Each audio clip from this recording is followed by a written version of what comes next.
So, and I realized that I had done this work in 2018 and I never presented it in my own park. So then I decided to present it in the park and, but just to the masters in the park. And then a couple other people, some of the masters wanted to invite other masters from other parks. So I said, well, okay, you know, I want to invite my wife, and the other one says, I want to invite my friend. I said, sure, okay. And then tons of people came. And so I made a context about what was happening. One, because several people had asked me, well, why did Sila write you this letter? I mean, where does this come from? And so I realized that there was a lot of people, most people who are involved in our things today have no idea what was happening when Nega wrote this letter. So then I did a little context. And so I have a context, but I realized we don't need this context because I think everybody here was hanging around at that time. But anyway. It might be interesting. Might be interesting, yeah. We need Yeah. it. Well, Yeah. we can do it. It might be interesting. Quite a while ago. So anyway, what we planned with Thomas, who is the guilty person for this encounter, is that maybe we could go for from 4 o'clock in Budapest time, 4 o'clock to 7 o'clock. And that gives time for interchange in small groups and big groups and to have a coffee, and that's about it. And if that's okay, we can kind of work in that time frame. So when you say 4 o'clock in Thomas's time, how many hours is that? It's from now, it's like 2.5 hours. Okay. Yeah. Mm-hmm. And so those 2.5 hours is more or less, I do a little context and then I'm going to talk for like a half an hour or 45 minutes, whatever. And then we can take a few minutes for coffee and then divide in small groups of 4 people for 45 minutes to talk about what happens with us with this letter. I imagine we're here because something happened with us with this letter that Negra sent. And then we come back and we can talk a little bit together and do a ceremony, and that's the whole thing. Does that sound okay? Yeah. I'm going to apologize ahead of time because some of us are doing a meeting of the 7 days of asking. And That's fine. Anybody who so has we'll just split, but we're not because we're not interested.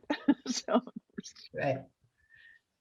No, that's fine. And if, you know, I mean, people just kind of disappear if they have other things they have to do.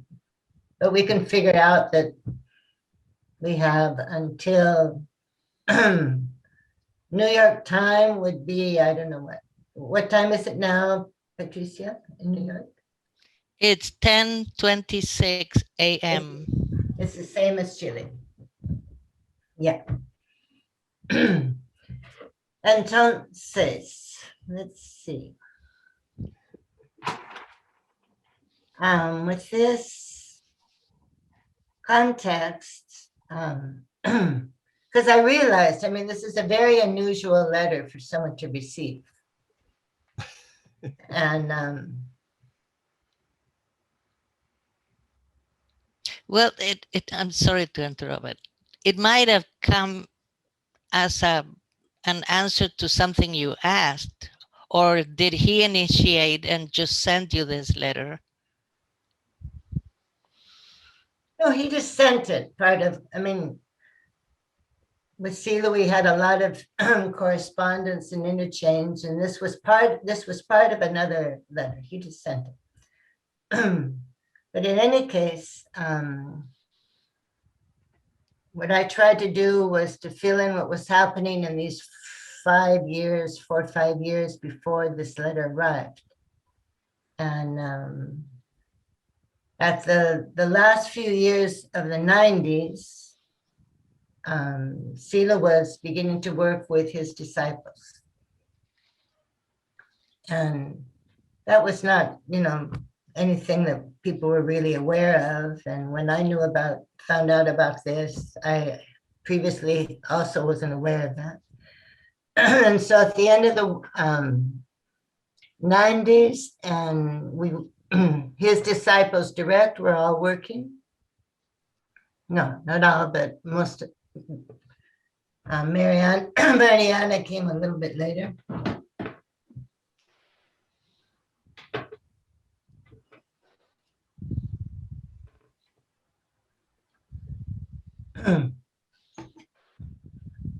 But so he was working with the disciples, and then in 2001, we began to look for the first center of work, which was in Europe. And Claudio and Loredana looked, and we found Grote. And that was the first center of work. And that was a place where disciples and masters and apprentices could go and work. Everyone, there was very few people involved, but that was first priority was in Europe. And then a couple of years later, we did another one in Buenos Aires. And so in 2001, his disciples began to become masters, and they also began to have apprentices. And so in 2002, we opened Grote, and in July of 2002, and at that time is when he also sent out the message. And Negro introduced the message by sending it by email to a few people and just asked them to spread it around, And then later when he said, well, the message enters the houses under the door, it was the same way, he didn't, this was no microphones, there was no event, it was just like this message began to circulate. And that happened in July. And at the same time, I don't know if it was in 2002 or maybe 2003, he began to open the idea that he wanted that we build a sala, one in each continent. And so I think that was more like in 2003. Mm-hmm. And so he wanted by 2005 that we would have one meditation hall in each continent. So that was also a theme of these people. And then all of you probably remember looking for where you're going to put that one hall, and negotiating coast to coast and whatever. But the idea was that we would put one hall on each continent and have them operating by 2005. And so at that time, he had in Grote, we had a center of work where people were processing. And at that time, he introduced the theme of fire. And I realized, in this letter, he talks, the whole letter is the history of fire and the history of the matriarchales and all that. But fire is like the constant theme of this letter.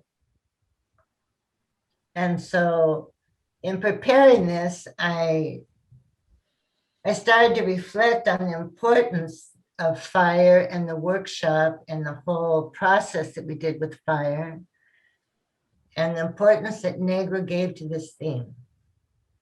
And I realized for the most of the people that don't know what was happening in 2004, we have parks and the parks have workshops, but probably the most of the people don't do anything in the workshops. And it's like a natural thing that a park would have a workshop, but I don't know if it's a natural thing or people are aware of why we have a workshop. because when the Kamadas were started, that wasn't part of the process to do the work of fire. But it's always been there, kind of like an atmosphere. But for Silo, it was a very important process. And he explained when he started this, like in 2001, when I went to India, we made the first little mold and the first little object that it's like beginning the whole process of fire for people that were not involved in the material discipline. And Sila at one point explained that what happens with the association between the disciplines and later ascesis and the work with fire, because on one hand, going through that whole process, we have an experience, some kind of experience with a human process. And he traces the whole human process in a parallel with the process of fire. And he was saying, like, when we were doing the disciplines and later the ascesis, these are very mental processes. And what happens is the fire officio, the craft of fire, is a very physical experience. And so there's like a certain importance that those two processes, you're always trying to solve problems. Right. You know, you're doing a discipline and you have no idea what you're doing. And then you do ascesis and you even have less idea what you're doing, because at least in a discipline you had, you know, steps and some kind of description. And then they say, well, just go do ascesis. Yeah, okay, great. What do I do? Where do I go? And the same way, the same thing at least happened to me, and I'm sure it happened with most people that did the fire discipline. I dedicated like 5 years. I mean, it was like we had a team and we worked together all the time for 5 years. And then it was also a way of trying to solve problems constantly trying to figure out each step and the ovens and the temperatures. And you and Mikebuda, there's a group there that I'm looking at right now, and you guys are you are leading what used to be a pack, and now it's a very slim amount of people that are doing these things. But just having to resolve those problems, and there's nobody around who's going to tell you how to resolve them. And so that is like the most interesting thing. And then you put yourself in the human history where these guys were going around and, you know, grabbing fire where they could. Yeah, I mean, if you just imagine that you have fire and everything changes and you don't know how to create it and you lose it, and it's like instant death, you know. In any case, those two processes were very, they don't have the same perspective of importance. I mean, our main processes are the disciplines and then the ascesis. But Silo put a huge amount of importance in the work with fire. And you can see that the park that he really designed is Punta Vacas. And then you have the Center of Studies, and then beside you have this huge taller, this huge workshop that's like part, but it's not connected. There's like a little open pathway between the workshop and the center itself. And so the center works in that workshop. The masters work in that workshop. But there's other people that can work in that workshop, the other people that don't participate in the Center of Studies. And so it's like it's in the ambit, it's in the atmosphere, it's highly encouraged. Every time Negro was in Punta Vacas, he spent his time in the taller. And I think it's something that it's interesting to remember. And for some reason, if our master put this as part of the atmosphere and part of our possibilities of working,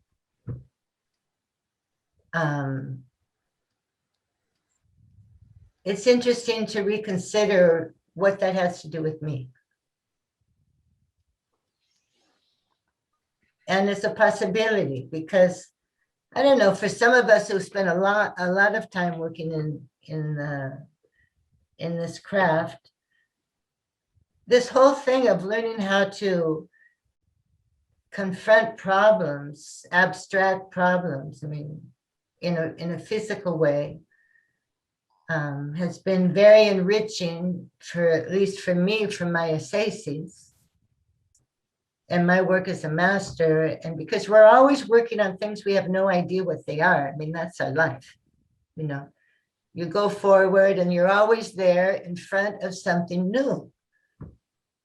And the thing of interchange, and what we're going to do today of interchange, is our ambit. That's how we work. I mean, we have experience, but we share that experience. And we listen to other people's experience. And in any case, with the context of the formation of the school and the formation of masters and formation of our parks and formation of this workshop that we have sitting there, you know. I don't know if people go in or they don't go in, or they kind of forgot about this. This is something I'm taking the opportunity of this letter to show the importance that it was placed in the condition of this process. So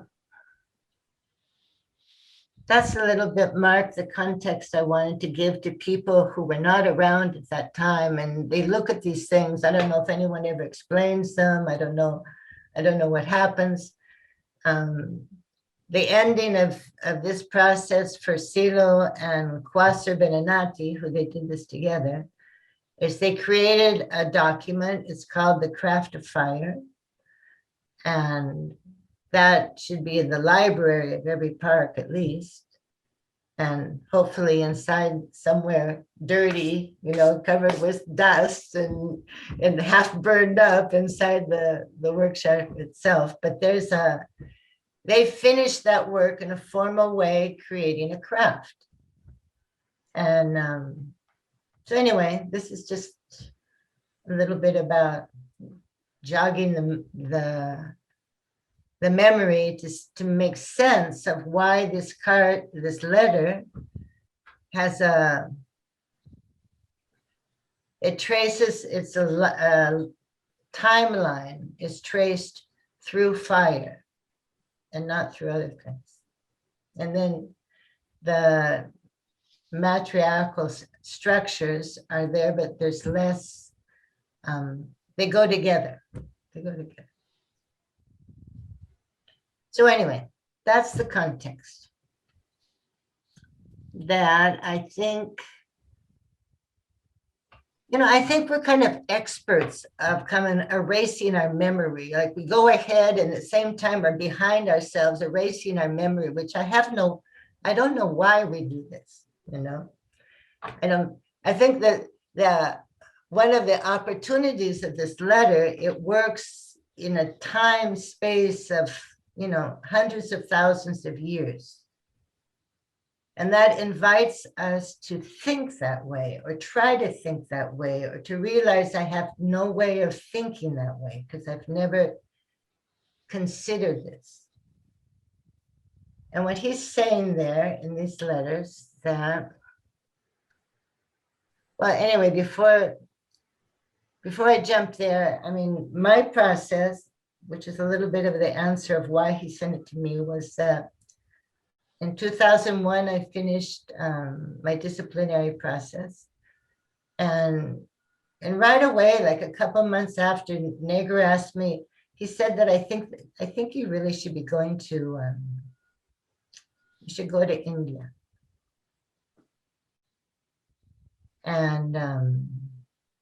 And so, you know, why don't you go to India? Right? What am I going to do what am I going to do in India? Because it's like I would, you know, the first semester we didn't have more, there was no investigations, there was no works, there was, you know, there was CELO. And so no, we need to go and see what's left of the energetic discipline that comes from there. And so you could go and you can investigate. And I'm going, oh, yeah, okay, you tell me where, you know, which of the 10 billion doors I have to knock on. And then he said, and you should only read, you should prepare for the trip reading documents that come from the south of India. Okay. I live in Chile. There's probably 0 documents, you know. So anyway, I went to India, and after that, I realized, I mean, much later, really, I realized that the experience that we have doing our disciplines, and now everybody has at least 10 years of doing ascesis, we're prepared to go into another culture and place ourselves inside of our experience. And with that experience, you can kind of find your way if you want to find what was happening a long time ago, or actually in other cultures. I mean, our preparation are our experiences in our atmospheres. And then you go adding on academic information. But how do you select academic information, or how you select the stimulus in a living environment has to be based in our experiences, our internal experiences. And that's something I learned on that little trip. And I know that I think in these, I don't know how many years, 20 years, there's many people that don't do investigations, or they don't do productions because they don't feel like they're prepared to do that. And that's people, I'm not a writer. Well, nobody's a writer here. Maybe, you know, 1 in every 1,000 if we're lucky. Nobody's a writer. Very few of us are trained to do academic investigation. And we do it anyway. And we have to put a lot of faith in our internal experience. And at this time, there's people that have been doing all kinds of contributions, very, very, very interesting, that can help, you know, if I feel like you know, I don't really know what to do, but I learned that, I mean, I finished my discipline. I was supposed to be in India 4 months later to talk with people and find out if there were still energetic roots in the south of India. That was my proposal given to me. It didn't occur to myself, right? And then I did all that the best I could. And I came back and I realized, you know, these things work. I mean, you go and you can find things. And I'm sure there's lots of things that you don't find, but you find some things that correspond to really what you need at that moment. So anyway, that's the context I can kind of give. And so maybe we start to look. I mean, does anybody want to say anything about that, or we just keep going?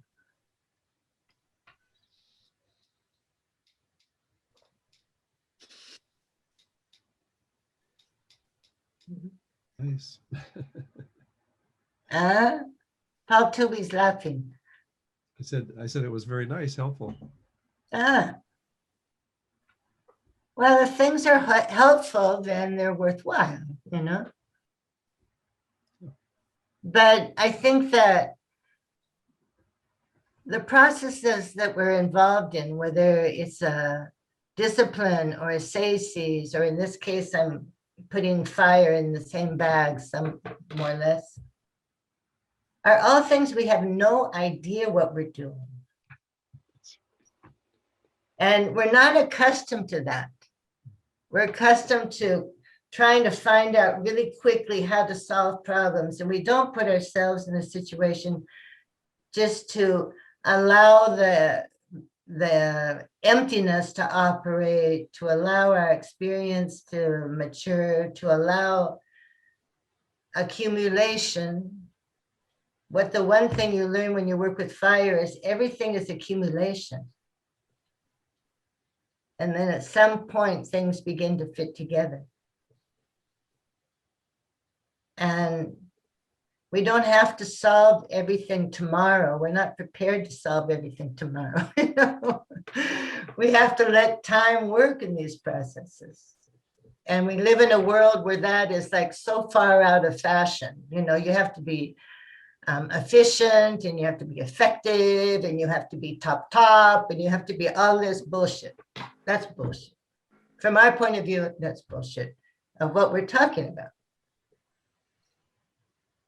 In the world, everyday life, yeah, okay, that operates. But for when you talk about ascesis, you talk about investigation, you talk about the things that we do, we work with another landscape of priorities. And so I encourage everyone that I'm looking at, if they haven't done a little production of something, to don't eliminate that from your possibilities. I would say that, I mean, here we're looking at these guys who've been making glass and creating ovens, and they're doing things that are very extraordinary. And it'd be really nice if we could read some experiences, or, you know, what we're talking about, you know.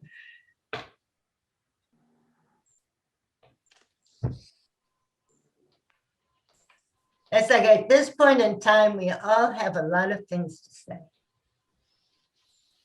Maybe it's poetry, I don't know. Music, I don't know. But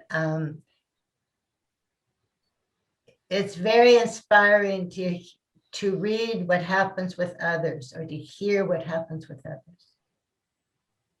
It's very inspiring, and that's what we have.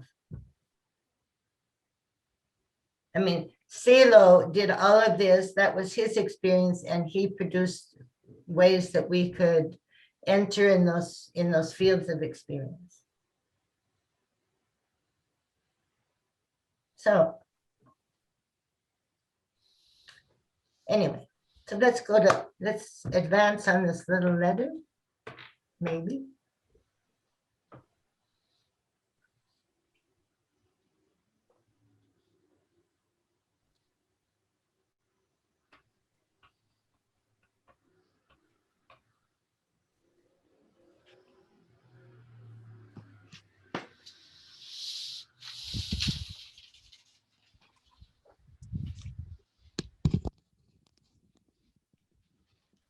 You know what?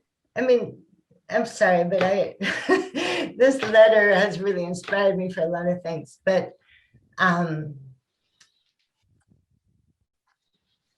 this letter is like a historical letter, a major historical letter.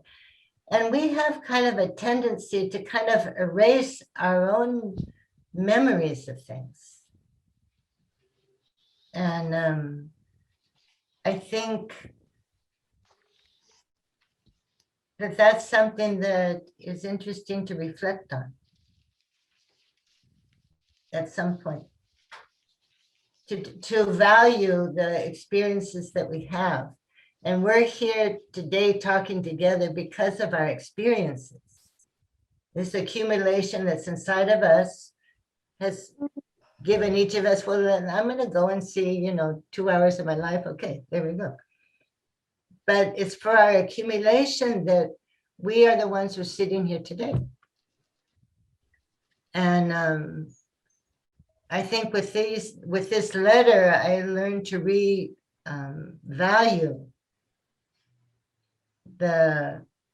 at least my own biography, which is part of a very nanosegundo,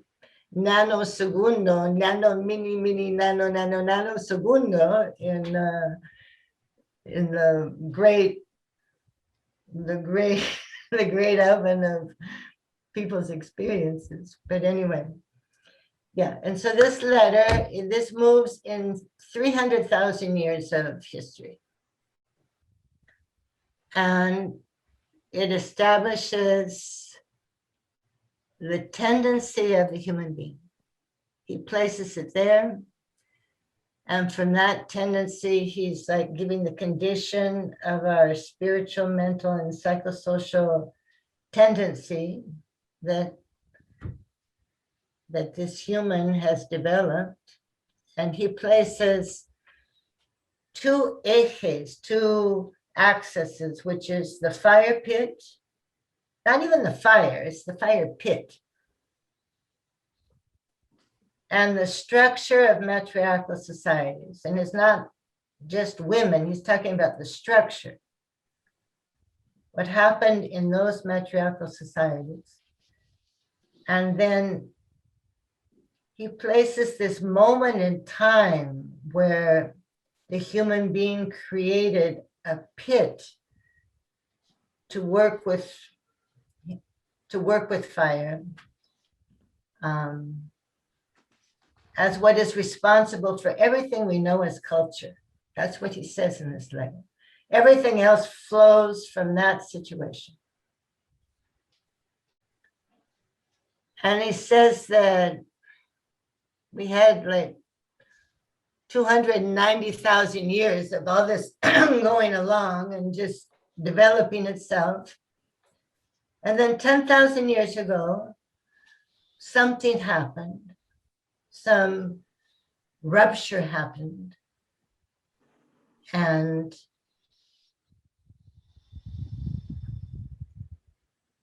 this fabric, which had been built, became damaged. And that damage to that, whatever, psychosocial, mental, spiritual construction that we made, has never been repaired. All of human intentions have not worked to repair that yet. And then he offers us a possibility. He shows us, he gives us a possibility of things that we could do. And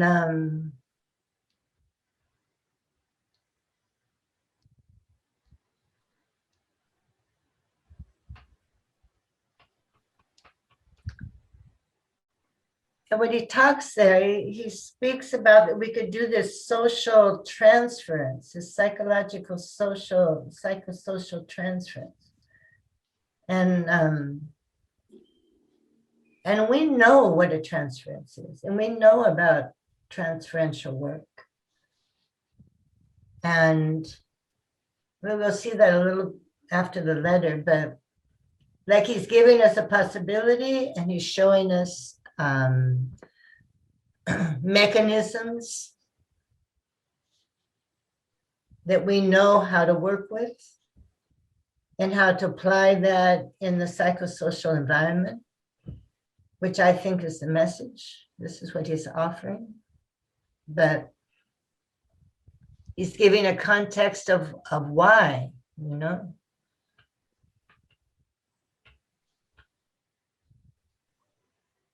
And so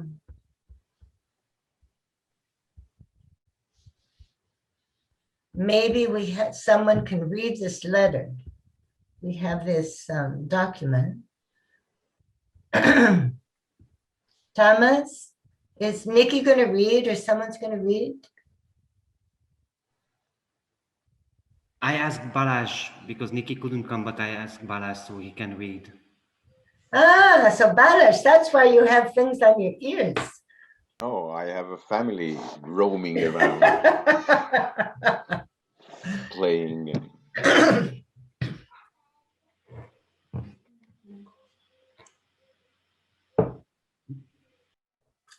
So maybe you can just read the letter. all right, let me know. Can you hear me well? I hear Yes. you perfect. Let me see this. Is this any better? Concerning the matriarchal divinities, when the picture is complete, animals are never missing, and the newly born are always insinuated. Sometimes, sometimes she appears in a direct manner, such as a tectonic mother from the depth, who is giving birth while seated on a throne accompanied by two lions, one on either side of her. Sometimes in an indirect way, such as the Lydian divinity from ancient Turkey, who is standing with four faceted faces, each one covered with different sculpted animals. She appears covered with breasts in order to nurse the animal children. She has the attributes of Astarte from Phrygia, the Greek Aphrodite, and the early Greek Artemis. These mothers, as well as some of the divinities from the pre-ceramic Indus Valley, are the Paleozoic caves. The same also appears in Tamil Nadu. The list is enormous, from the Black Mothers and the Mediterranean Venuses, represented almost without the head and limbs, up to the stylized protector of life in a grotto where a brook flows, and she appears to be caring for a deer. This is where we should look for the earliest origins, long before the age of metals, because it was about 300,000 years ago that the fire pit, rudimentary oven, was starting to be utilized, with some stone, wood, and bone. From this origin, today we would say, from this original tendency, everything was heading towards smelting metals, which is very, very recent historical fact. Before metals were melted, copper, gold, and silver, which could be found on Earth's surface, were hammered into metal sheets, which later could be embossed. Approximately 10,000 years ago, copper was being melted, and 8,000 years ago, the Bronze Age began, when zinc and arsenic were added to copper. Finally, less than 4,000 years ago, the Iron Age began. The earliest pottery, more like cooked mud than real pottery, dates to 12,000 years ago in Japan, and glass was created 5,500 years ago in the pre-dynastic Egypt.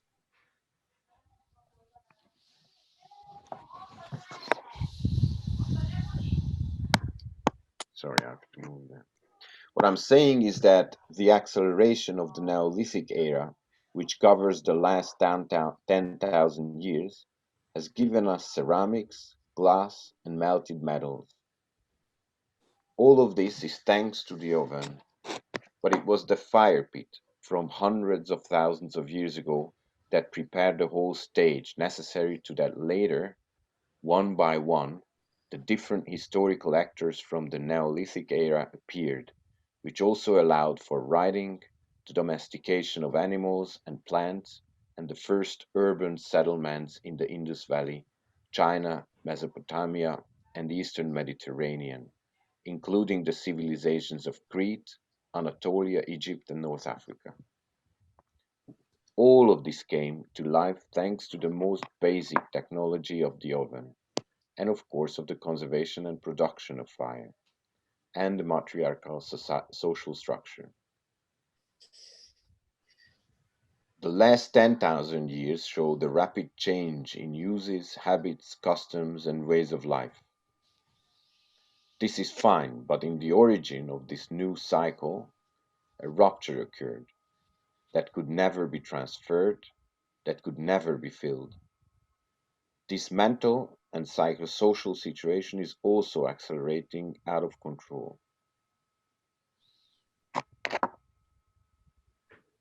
To talk about this, I'm not saying that we need to go back 10,000 years, but rather the opposite. What needs to be done is to unblock and transfer collective contents from the matriarchal substrate and make them available to the collective.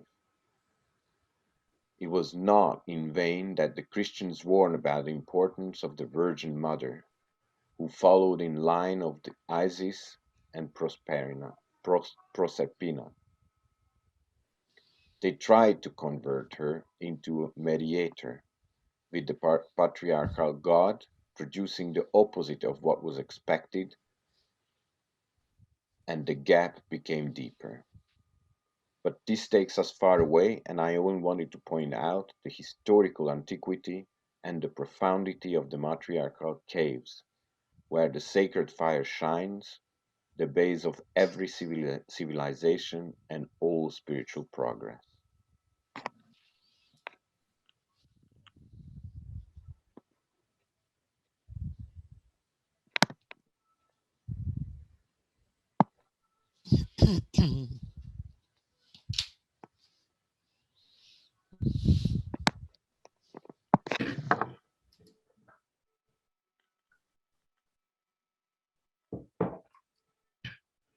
It says a lot of stuff here.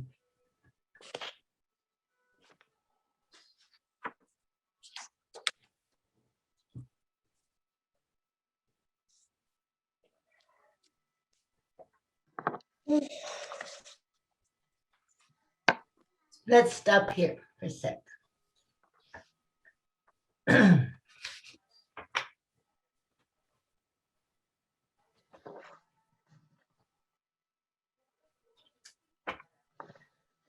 There's what I have in this little material.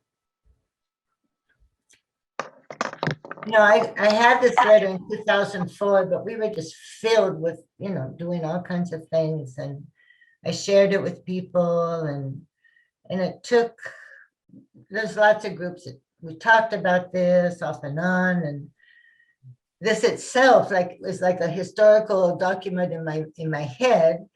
And in 2018, one morning I woke up, I'm not even thinking about this.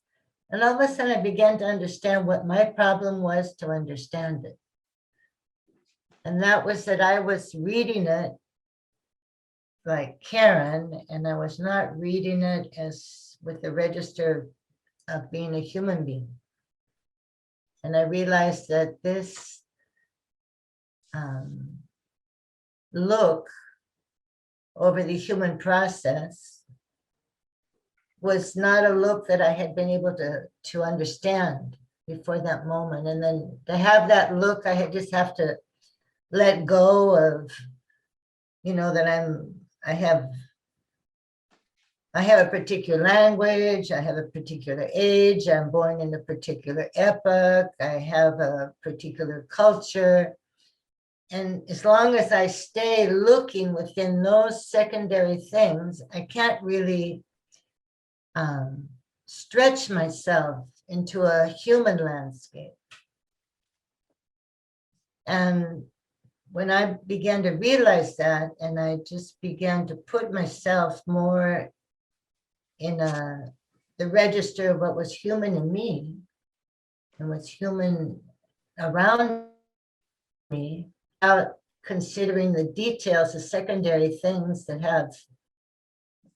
don't have transcendent importance. And then I realized that, like, that's how we're educated. We've been educated to be citizens, not educated to be human beings. And so our look is conditioned from very early on. And because our culture doesn't consider that we're human beings, the culture, everything is based on what is secondary. But we have experiences that allow us to place ourselves in what is an essential. And we begin to look from more essential experiences. And that is what led me to begin to understand the importance of this document and the importance of what he was saying.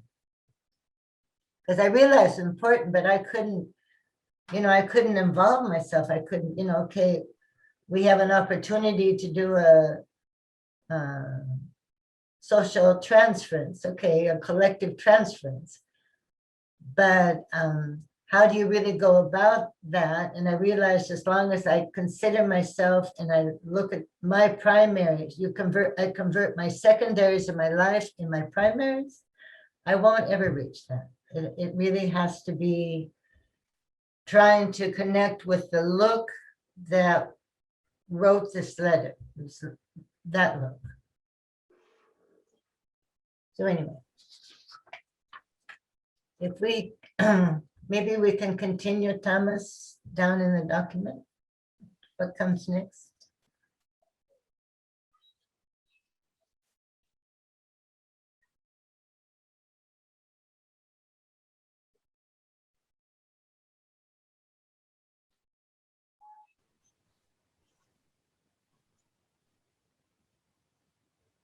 And so here he talks about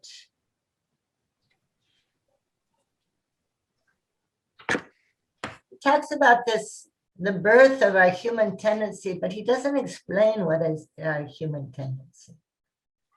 And at least my reflections in this document have to do with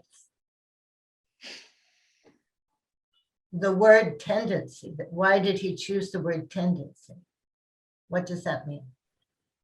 And tendency is a movement that has a certain direction. And so he's saying that 300,000 years ago, when they discovered the fire pit, and there is where our basic tendency was formed. And he says, nothing's changed. That's our tendency. And so he said, well, what is that direction? And so when I was doing considerations about, well, this fire pit was placed in a matriarchal structure and the fire was in the center. And what's fire? And fire needs to be attended, it needs to be fed, it needs to be cared for, and anything that comes close to fire, anything is burned, changed, it's cooked, it's fire changes whatever it has contact with. And so I consider that that's very similar to human life. I mean, human beings need to be cared for, they need to be fed, they have to have oxygen, they grow, they change, they multiply. All those, fire had to be considered as a living being in those people. And maybe we still consider it a living being also, but it was different from everything else. And that was placed in the center of those communities or tribes or nations or whatever they were. 300,000 years ago, there were small groups of people. But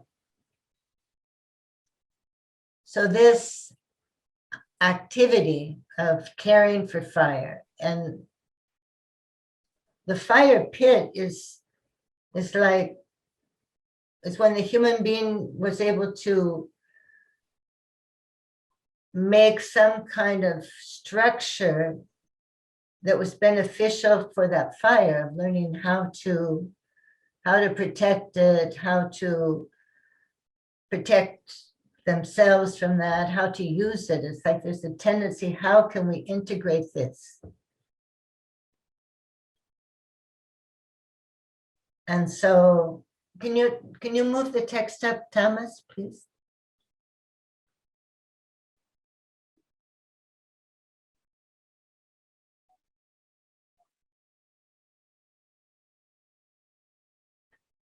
And so like he pinpoints, it's like this fire pit. I mean, this is, Sila looks at all of human history and he says, this is the thing.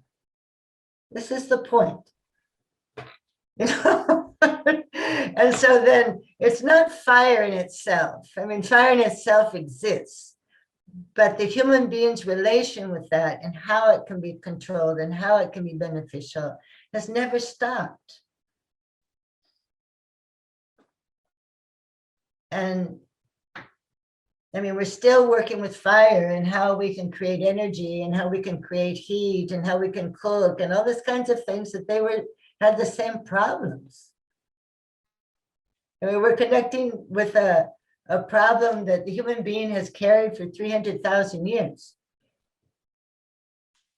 And that exists inside of us. And it's like every human being that's born is born with this condition inside of us, because that's where our tendency was born. And so I'm thinking, well, whatever our tendency actually is, because we're the only animal that went towards fire and grabbed it and tried to use it. This is how you protect yourself from animals, as everybody else runs away, and the human being went forward and took it. And that fire pit is the first indicator of an intention over fire. It stops being natural. It's like it becomes a project. And we still have that project. And for us, in our work, our fire, it has to do with working with the force. I mean, into parentheses, but for us, our fire is that. And learning how to work with it, how to integrate it, how to project it, how to do many things. But anyway, it's interesting that he covered all through human history trying to find the point, you know, where things changed, and he places it there. And trying to meditate myself on what is this tendency. All I can know is that our tendency has to be able to create free energy, because we're in evolution, we're in life, and life goes towards evolution, and evolution is based on free energy. And for us, I think we create free energy with unity and with coherence and with valid action. Those are things that create energy inside of us, of giving. I mean, Silo's teachings and our doctrine and everything is based from this point of view. If you look at it from that point of view, coherence, everything of how to work well with ourselves. I mean, what do we have to do that we create energy and we're able to think and we're able to do new things and we're able to grow in our species. And I don't know, that's a very interesting conversation, interchange. You know, I just came up with that because if we don't have free energy, we're screwed, you know, we're not going anywhere, we're going backwards. You go forward, you go backwards, you disintegrate, you do something. But we are a species that needs energy, like all. And we have gone beyond just nutrition and mobilization and whatever reproduction. You know, we have other qualities. And all of that needs energy and needs cohesion and needs unity. And I would be very interested in talk about this with other people because maybe there's other ways of looking at this. I couldn't come up with another way. So this fire pit, whether we like it or not, is in our tendency. it's like there. It's like if I feel that I have a different relationship with myself if I feel I have a 300,000 year history operating in myself, and the person in front of me has the same, and the person beside me has the same. And it's not my history starts where I remember my great grandmother. No. She's a nice lady, but as a species, as part of a species, there's something in me, which I feel is our transcendence, that carries us forward. And it doesn't announce itself. It's like it's what is essential in ourselves. Anyway, so in this letter, he talks about that our species has been accumulating, developing within matriarchal structures that had matriarchal divinities.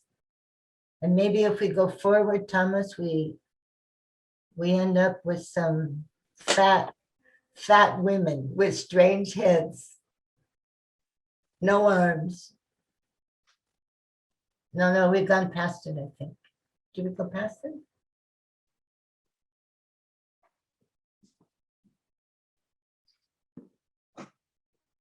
I think you have to go back.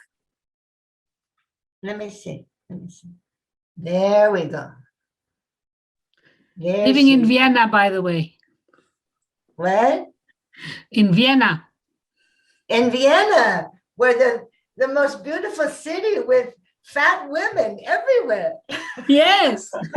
This woman is in a museum in Vienna. Right. So let me see here in my computer where we are. Oh, I have to go someplace else. So what page are we on here? Yeah. Let's keep going. Yeah, okay, here we go.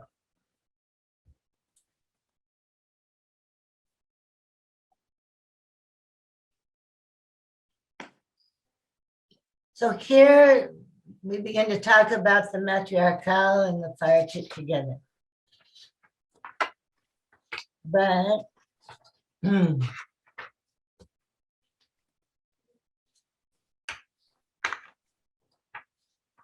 mean, it's interesting to think about. I mean, if we have this tendency that was formed in a collective environment, anything about the matriarchal social structure, we're talking about an environment.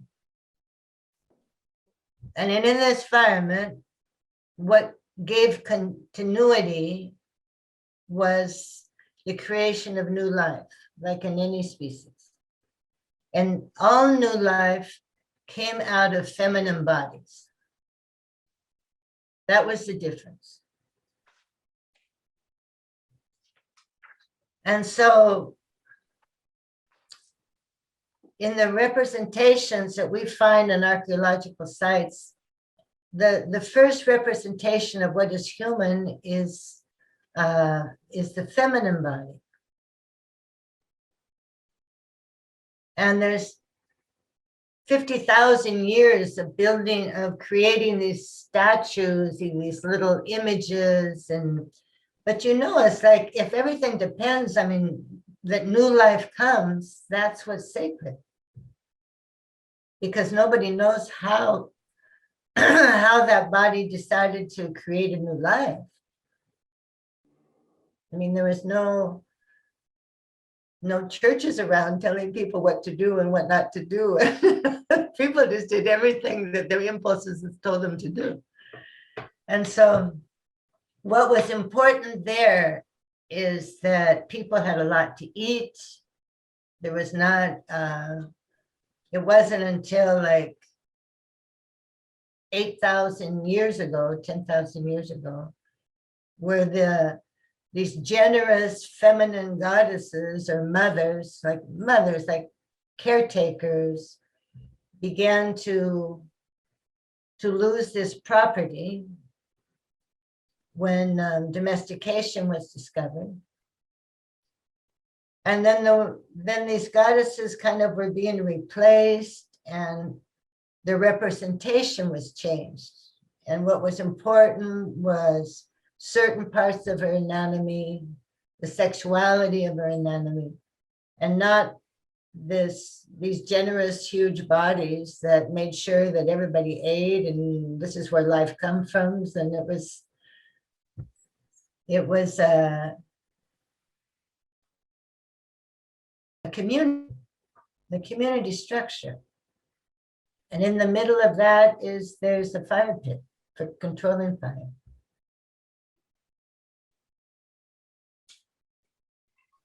So if we think that, I mean, we consider that in these matriarchal social structures, what was removed after 10,000 years was the goddesses, the image of the sacred feminine. That was eliminated. And women were taken out of the central part of things, and they were put to the side, and then there was kings, and there was another kind of structure. The patriarchal structure began, and the feminine was it was not in the center in terms of power. I mean, the things changed, but they would always take the women out. I mean, the images of the goddesses for the harvest and for the production of food and for children and for health, and all of that up to date has to do with women, with the female. Like the female were still around for that, right? But each time how the world was structured was a masculine world. That's what became, that was the replacement. And so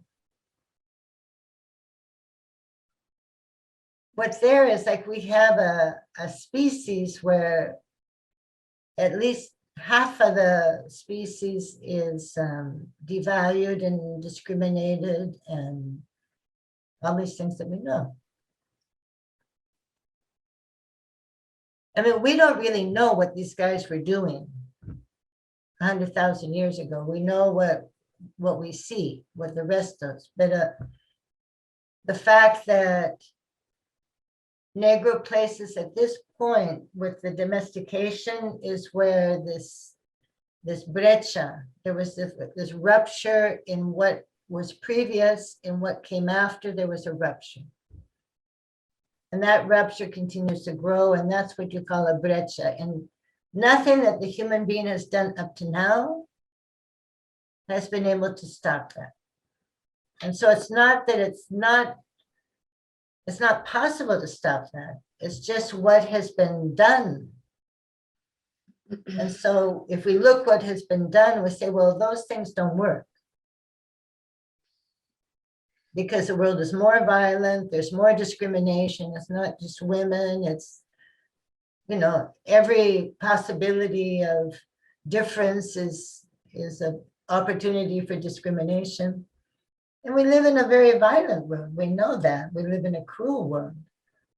That's what's happened. And we're involved in a project that would like to make a contribution, a real contribution that could begin to return to values that were not allowed to be expressed. And that's happening now. But anyway, let's keep going with this document. Have this matriarchal, yeah. But when Negro talks in a letter, what we have to rescue is not the women so much. He says it's the structure, what was left behind, what was not allowed to continue, which he talks in a collective sense. It's like the collective character of that culture. So here we have the images of women, and what's most important is their whole reproductive capacity. They have lots of milk and they have lots of fat, and they're, everybody's going to be happy there. There's nothing meager about this representation. So let's keep going. I don't know what time it is. I should see what time it is.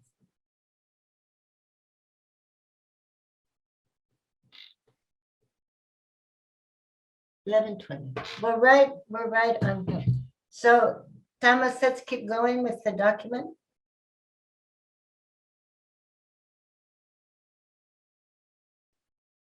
We got to scroll it up. So we've talked about a tendency. We've talked about keep going. We have this little map that we've talked about, and here we are. It's interesting because if someone says we want to repair something that happened 10,000 years ago, so in a modern way of thinking, 10,000 years ago is like unimaginable. But if you start that we're 300,000, that's our real history and it exists inside of us. The last 10,000 years are like 10 minutes, And we can do transferences over 10 minutes. We know how to transfer what happened to us when we were 3 years old. And so we know how to think about this in a way. We can do some collective thinking. What do we do? Yeah, well, that's a dream. That's nothing to do with it. So how does this thing end? Can you go up go back to the last page. No, not the last page, the previous page. I'm sorry. One more.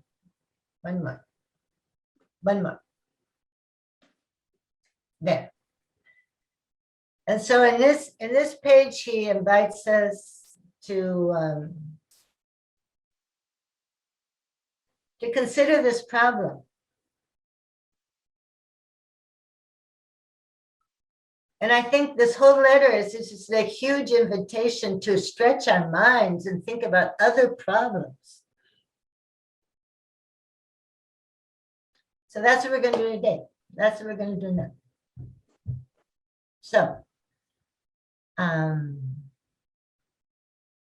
I've talked plenty. So maybe we can take 10 minutes and get a coffee, and then Zoom will divide us into groups of 4. Sound okay?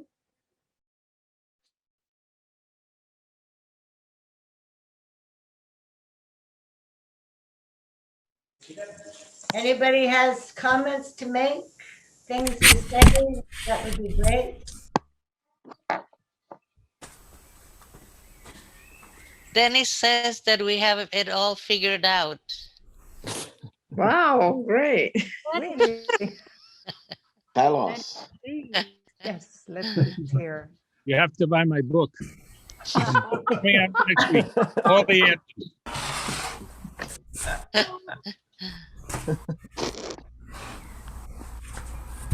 What do you think, Dennis, about all this? Oh, it's fascinating. Very, very,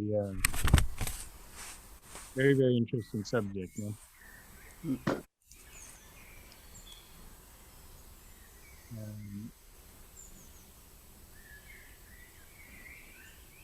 The image of we talked a lot about the image of the fire pit, which is a nice image. I was saying when you had talked when you were in New York a couple of years ago and talked about this theme, Karen, I sort of focused a lot on the fire and I sort of missed out somehow the pit. and like my memories of it in the subsequent years has always been sort of on the fire. And this time it was really interesting to the whole image of the pit and what the pit represented and or must have represented and so forth to them. So we had a very interesting discussion about that, this image of what the pit must have represented to them and what it must have helped to produce among them, you know.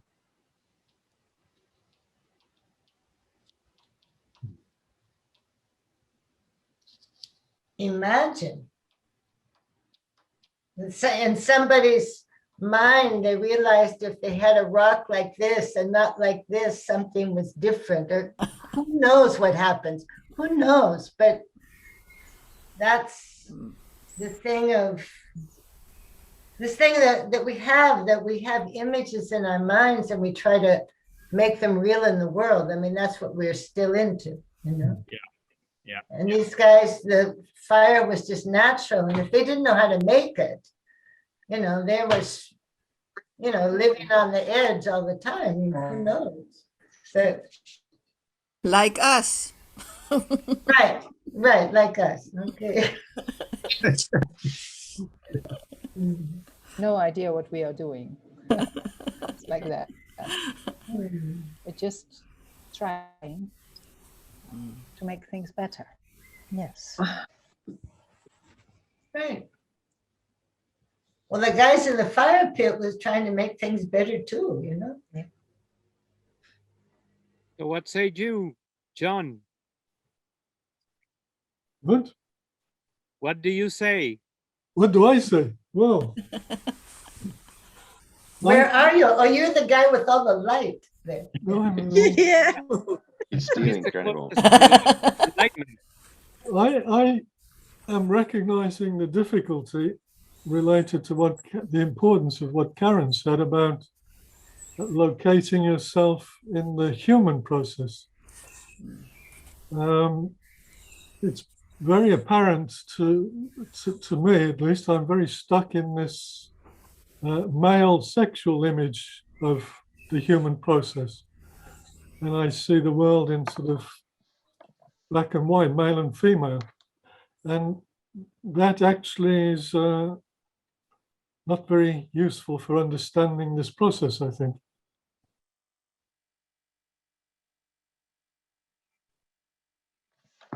And for example, we talked about what the matriarchal societal structure would be like. But for me, it's which one's wearing the trousers. It's this very simplistic modern image, which is obviously not what the situation was. But knowing what it wasn't is not the same as knowing what it was. So I don't know if anyone has more insight or more clues to what was actually, what it was like to live in a matriarchal society. Apart from the values that are represented, obviously, we talked about the fact that for example, the Willendorf goddess is very small, that there's no attempt to make a life-size replica of a woman. It's an abstract of a woman representing certain characteristics and values of this matriarchal society. But you still have to wonder how was the society organized? How was life organized? You know, who went and did the shopping and who emptied the bins? Well, I don't know if you can add to that, but I think we somehow, I wouldn't say we concluded, but one of our thought was that however the matriarchal society was, it wasn't the benefit of a deep understanding or experience, but had to do more with the natural mechanism of the female to take care, and equally so what happened when the matriarch, patriarchal society took over, or the man took over, was also mechanical imbalance from an ideal, all-encompassing yoni lingam situation, and that now it would come the synthesis in which, at least me, I understood somehow deeper why the message is the answer as a synthesis to this. Because first I didn't understand if all the matriarchal society was an idealized, or put it this way, a situation of balance which benefited all the community. Why, with the fact that when the male recognized their role in creation, in melting metals, etc., why they had to fall out of this? And to this, I think Magor came up with the idea, which for me, it's comforting, at least, that this original matriarchal society wasn't an ideal situation in a sense that all who took part understood deeply why it's important. It was just a mechanical something, and equally so the male dominance was a mechanical, each came with his own tendencies. And now is the time to, or could be the time, to synthesize all the best of both. I don't know.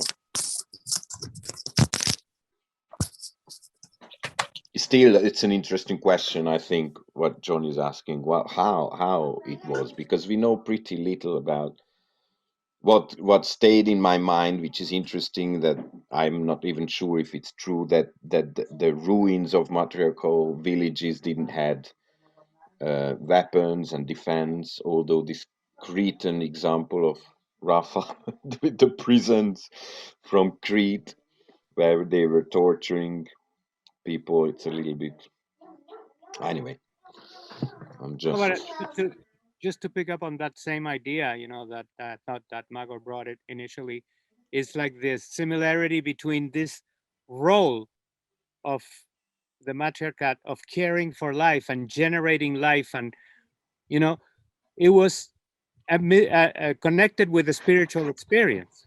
So what Magor was saying at one point, forgive me if I don't say it right, it was that it was not so much male or female, it was spirituality that was developing. And something, when it broke, when the rupture happened, that spirituality sort of like started falling apart. And spirituality was connected with idea of caring for the other, which is why we think that the message is the way to restore this thing, because the central pillar of the message is caring for the other. Right. I wanted to Hey. say also that what I understand, why the concept is to make an integration, because we are not trying to come back, we are not trying to reproduce what was the right thing, or what is, because I think this is a very common mistake, to try to find what is the natural way of human being. And what I understand that Silo says is that it doesn't exist, that because human being is not a natural being. So I think for me this integration is more about the future. I mean, we are trying to find inspiration in that which is within us as a culture, but this concept of the fire, and what happened at the beginning, and what was broken. But we don't want to, I understand like this, we don't want to go to a cave. Oh well, maybe yes, maybe some people want, but I understand that we don't want to break everything, we want to integrate. So we don't have to kind of we need to know the answer, how it will build this society, and then we start to have to build. I think it's more like we have to discover how to live in a different way, and then I think things it will be setting. Oh, sorry, it's English. It's over in my brain, but I think better, because then I don't speak so much. Okay. It's the man with the baby at his breast. Exhausted. You are the synthesis. Yeah. Right. So I was thinking like Dennis. I was also thinking more about the pit than about the fire, and it started to occur to me that maybe the fire pit is the tendency, in that the fire pit is like the first effort, or the first move towards domesticating something as wild as fire is. You know? Fire is fire. Fire is life, and it's death, and it's energy, and it's light, and it builds and it destroys, and the pit would be sort of like the first attempt to contain this enormous force, but also to domesticate it, and to, yeah, to get what is good from it, that helps the whole community, and and keep away the danger that it can cause. And so it seems to me that maybe the fire pit is our tendency, the tendency of humanity, that that since 10,000 years ago, it's still manifested, but in a distorted way. No, it stopped being uh, an activity. It started to be a pit of compassion, acceptance, nurturing, etc., to become like, okay, who has the biggest fire here, and who can use the fire to the greatest extent, and this is my fire, don't mess with it. All that. um, it's a manifestation of the same impulse, I think, but it got distorted somehow. And the other thing I was thinking is that the the the gender fluidity that is happening in a very accelerated way, I think might also be an element of our tendency. It's almost like some element from the pit, or for the reason for the pit to exist, is being sort of recovered from then, and it's brought here. So now it's no longer man and woman, but it's between man and woman, there is a whole array of human beings, no, that have different tendencies, different interests. But I think overall, the quality of that gender fluidity has to do with some of the characteristics of that matriarchal society: the compassion, the tolerance, the acceptance, the nurturing, the protection, and all that. So those two things came to my mind today, which, just like Dennis, I had been thinking more about the fire than of the fire pit, the fire being extremely important as well. But this time it was the fire pit that got my attention. It's really interesting when the fire pit grabs your attention. It's like a moment where this species became human. No. Mm.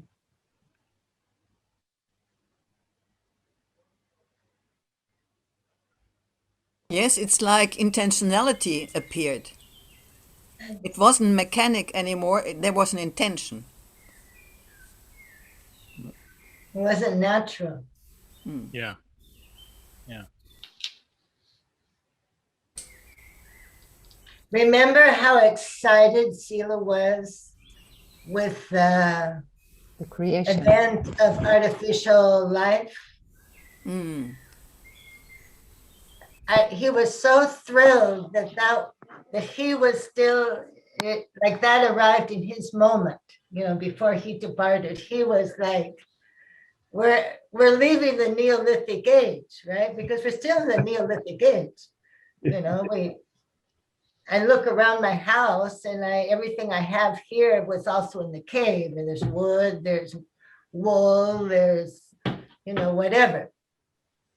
But that was like something different. And in the fire pit was like that. It's like the fire became something that was not natural. I think what you're saying, Patricia, is very, very intuitive.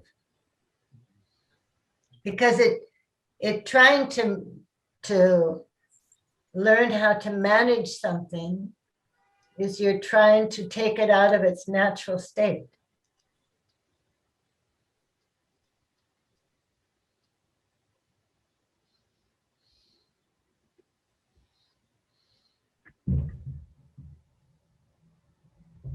No, it's very interesting. Magor, what do you want to say? You're getting closer to your camera. See? Yeah. No, but what do you think? Put on your microphone, please. You're muted. You're muted. I'm not muted. You're muted. Magor, you're muted. Turn on your microphone.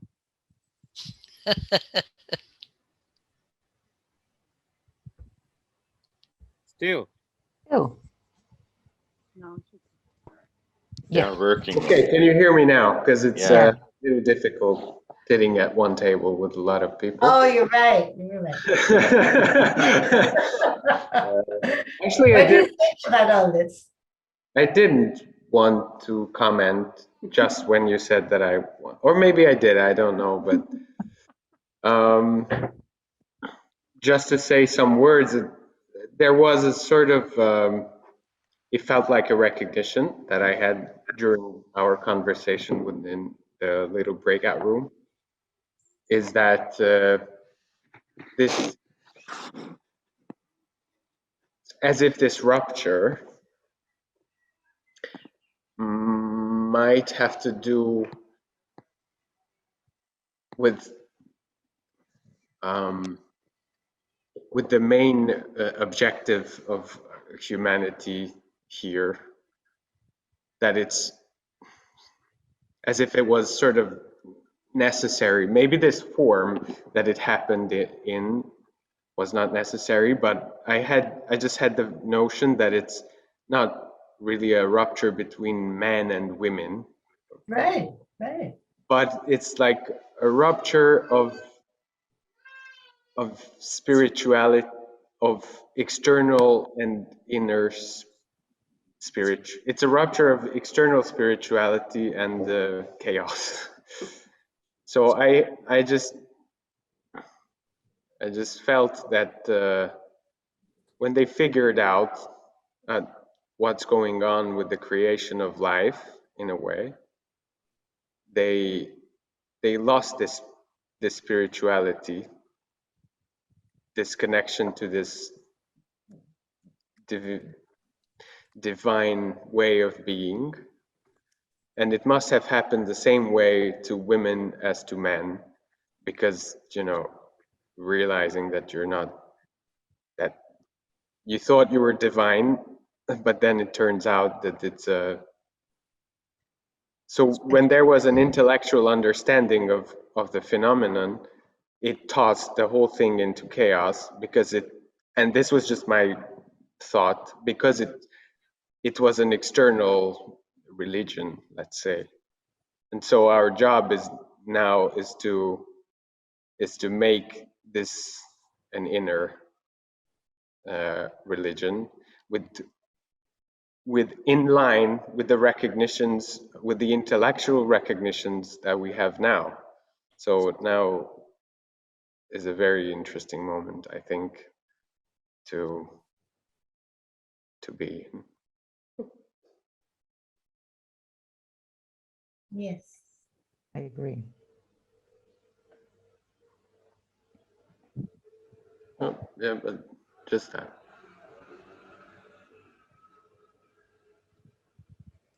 Right, because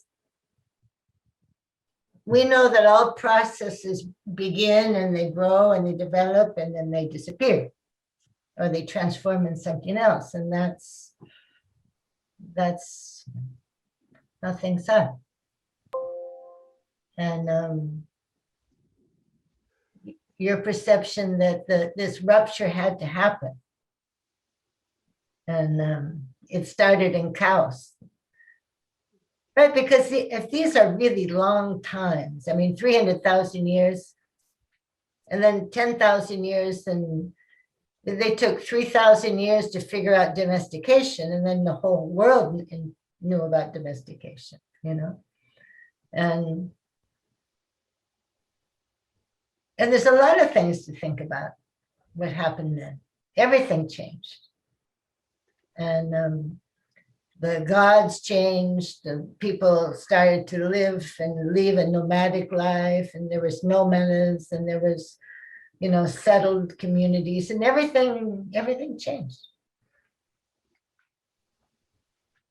And if we're still in that Neolithic era of chaos, Yeah. and then now we could make another rupture. Yeah. Huh? Exactly. I think this, yeah. We're still We there. we also talked in our group that it might be nice if we meet again. Sure. The group in Spanish, we did the same. We met 2 weeks later, and there was, it was very interesting.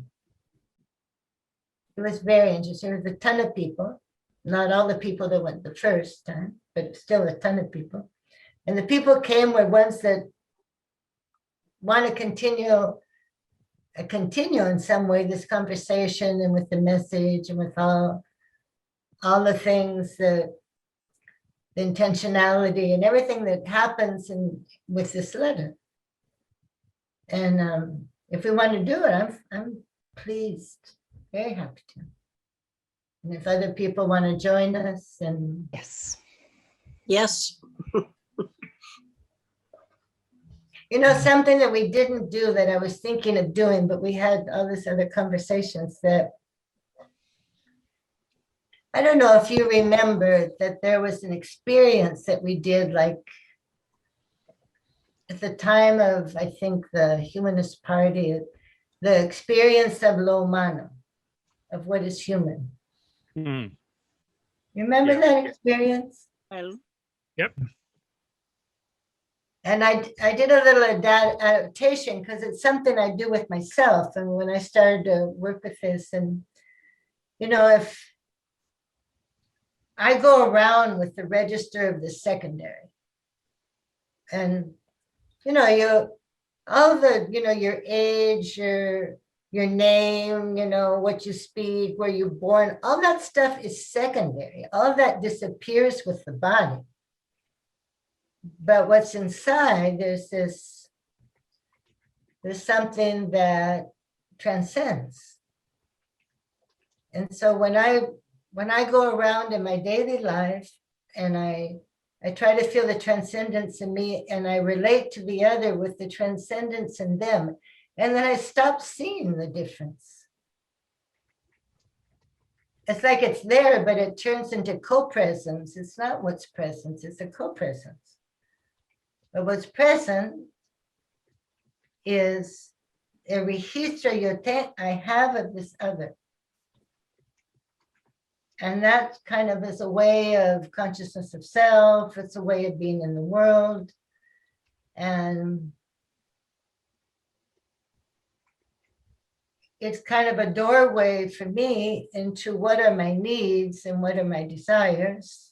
It's kind of primaries and secondaries. And anyway, I thought we could do it, but we can do it next time. Or you can just work, you can experiment with that because it's very interesting. It has to do with what we're doing. And when Negro had that experience of the experience of the other as my only way of transforming myself, and the only way I allow the other to transform Is through the is other. that register, right? And it's very similar to what all this letter and all the conversations, when he says we have from fire pit, that, we got language and everything that we know came after that. He said, that's all okay, but it's not the important thing. The important thing is something else. And that was the fire pit. To recognize that something happened there that continued to move everything, but everything that we consider primary actually is not primary. And that we've never been educated to be human beings either. We're educated to be men or women, and we start disconnected from our condition of origin. I mean, it's all halfway done, Yeah. But what I found is something very simple is when I took the register of my own center, my own transcendence, and I'm looking at Almut on the screen, and I try to feel the transcendence in Almut, and it's a different Almut, because you come with an experience.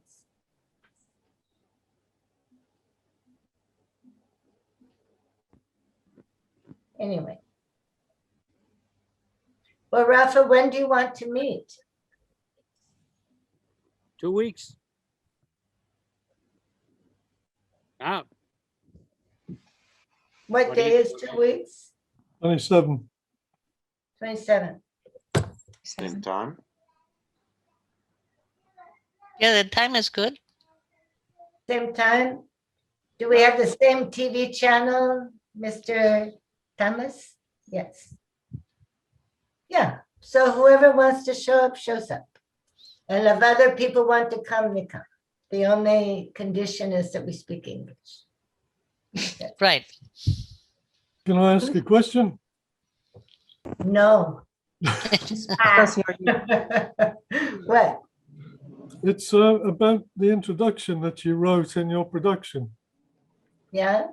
And there's one sentence which you wrote, which you didn't refer to afterwards.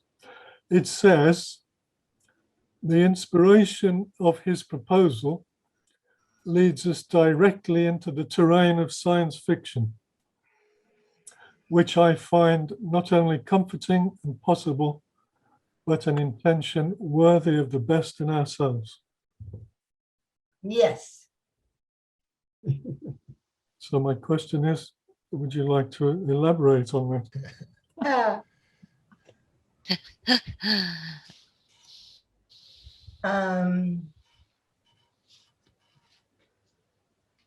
I don't know if I have a very coherent explanation. It's really just a feeling. I love science fiction. And so I feel that all this just takes us into another world. I mean, we're going in another world.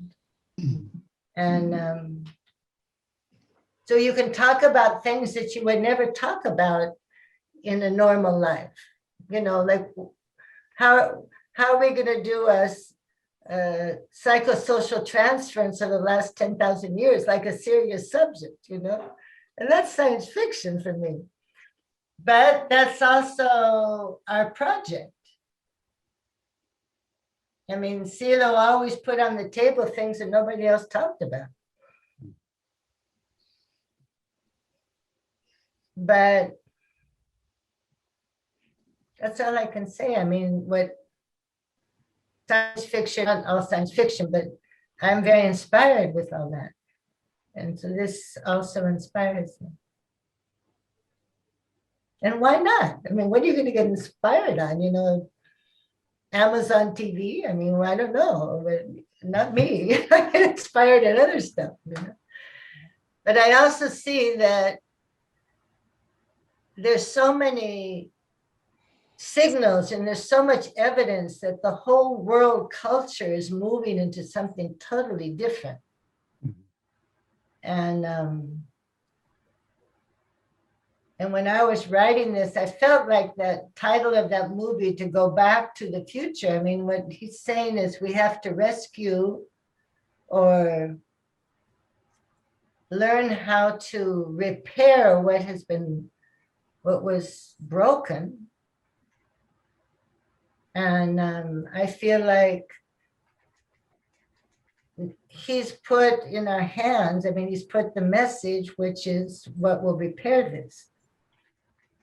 It's like this vaporous, undefined, no rulers, experience, principles, you know, why can't I live with the sacred being in the center part of my life? That's what we're trying to do. That's what we are feeling that we do. And there's many people that would like to do that, and there's many other people that are doing that. And if we could come into a world, a sacred world, like Magor is saying, let's say sometime in the future, but without this tendency of domination and, you know, ridiculous things. Anyway. Thank you.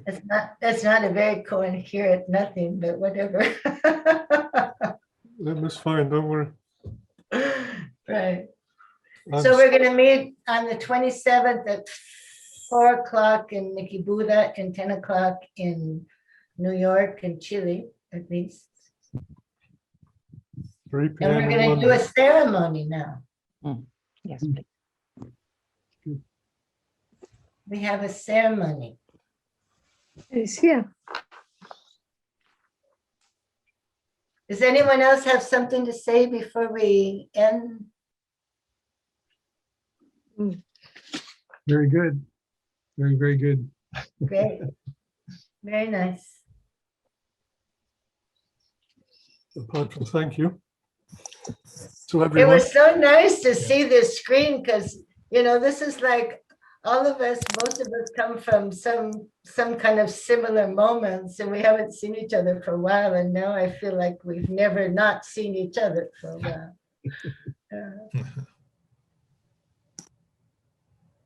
I say goodbye. I don't make the ceremony with you, but I join in 2 weeks.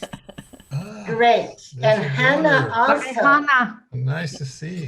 Hey, Tony. Hello. Hi, Tony. Ciao. Hola, Hannah. Hannah. Yes. Yes. How nice Yeah, to Hannah. see you. You are too pretty. Hello. Nem sokára találkozunk. Sorry. Okay. Anna has a lot of aunts and uncles on this page. I wonder if she'll remember this when she grows up. Right. I don't know. It's recorded. Lóci, le vagy More than one way. Have a nice ceremony and see you.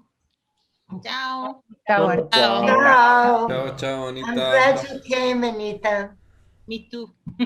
Great. Great, great. Ciao, Tony. Tony. Hannah. You might have a different landscape of formation, right? Being that young. For us, we're all formed in the old world for sure. You know? She looks at us like science fiction. These guys are so strange. Okay, so Thomas, are you going to put this ceremony? I mean, just a sec. It's kind of long. It's like 13 minutes, and it was recorded on someone's telephone. So the recording's not very good. There's birds, there's children, there's all kinds of things happening. But if you become very silent, very, very silent, you hear everything perfect.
If my body is tense, let's observe it.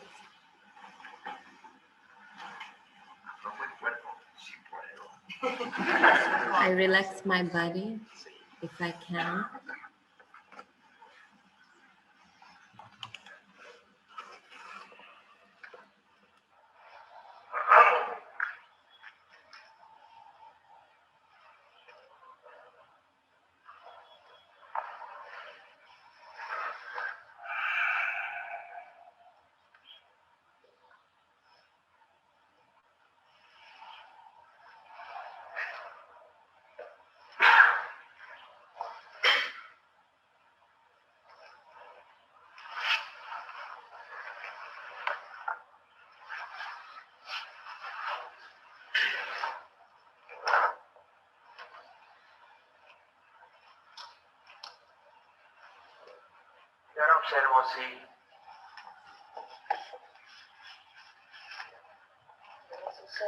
Now I observe whether my feelings are soft inside me.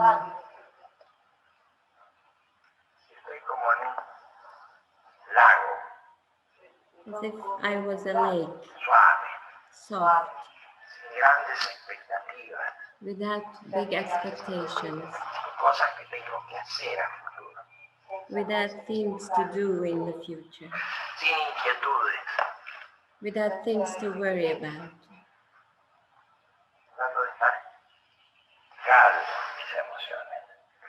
I try to stay calm.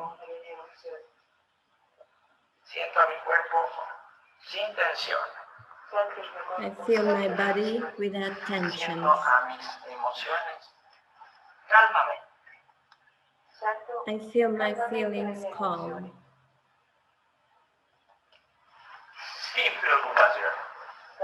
Free from worries.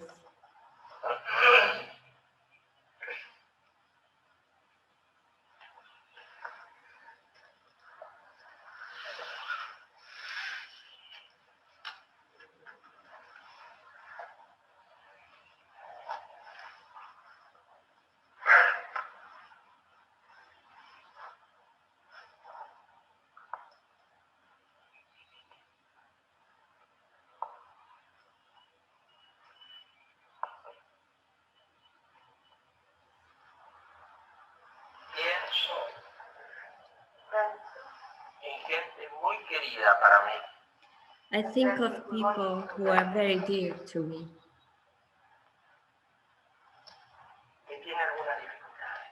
who have some kind of difficulty.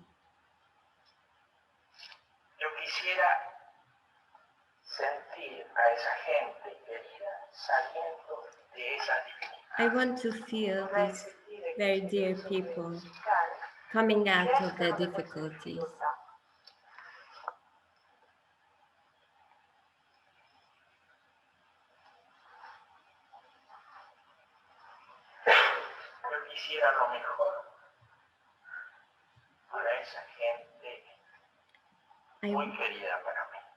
I wish the best for these people who are very dear to me.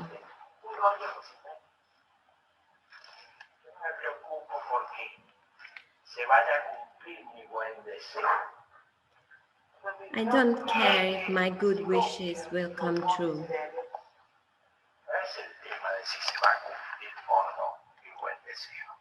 The question is not whether or not my wishes will come true.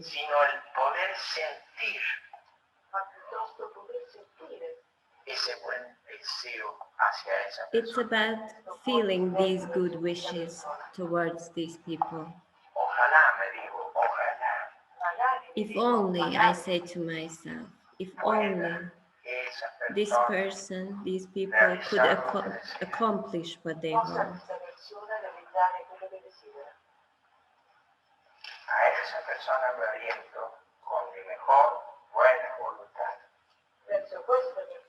I direct my best wishes, my best intention towards these people. And I trust that what I feel will reach them.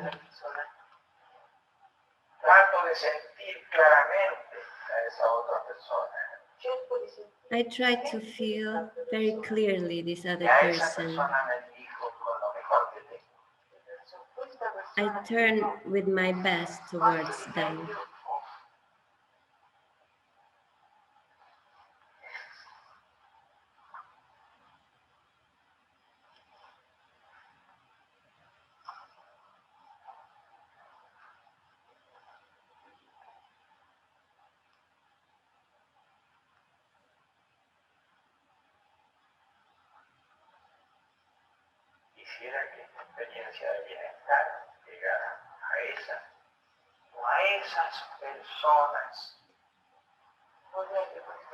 I want this experience of well-being to reach this person or these people whom I wish the best.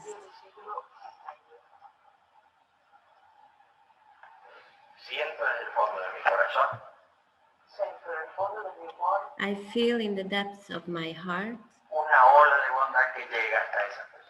a wave of kindness that reaches these people.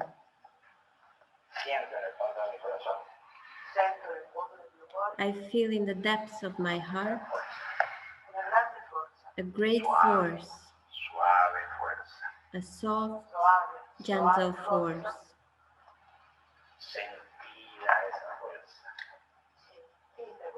It's a deeply felt force that is growing.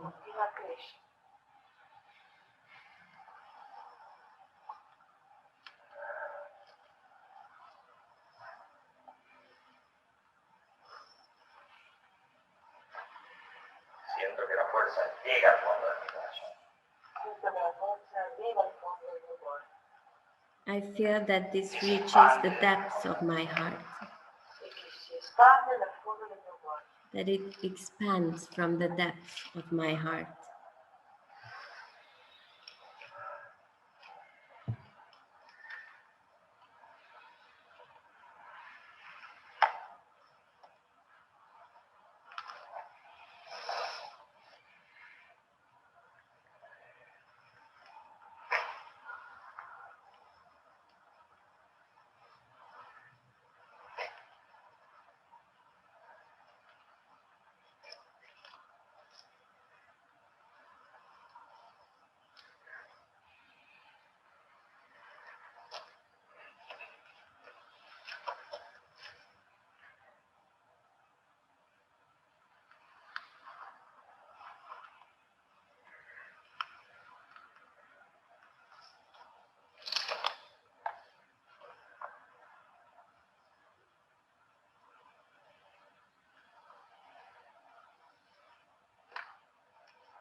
Dear friends, good friends, very close friends. Best wishes to all. Peace, force, and joy to all.